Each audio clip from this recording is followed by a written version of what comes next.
এসেছিলেন তেমন করে? কেন তাকে পাঠানো হয়েছিল? আল্লাহ নিজেই বলেছেন, লাকাদ কানা লাকুম ফি রাসূলিল্লাহি উসওয়াতুন হাসানা। তিনি ছিলেন মডেল, তিনি ছিলেন আইডল, তিনি ছিলেন আইকন, তিনি ছিলেন অনুপম আদর্শ, তিনি ছিলেন উসওয়াতুন হাসানা।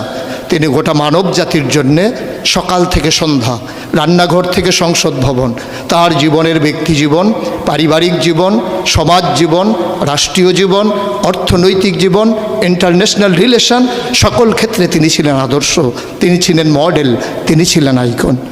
আজকে বারবার মনে পড়ে সেই নবীজির কথা।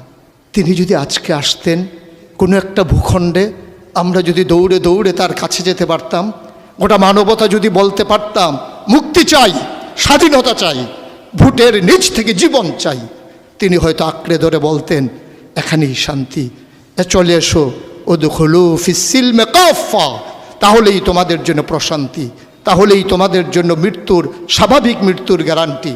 কখনোই আর ঝঞ্ঝা বিক্ষুব্ধ পৃথিবীতে তোমাদেরকে বুক পেতে দিতে হবে না বুলেটের সামনে।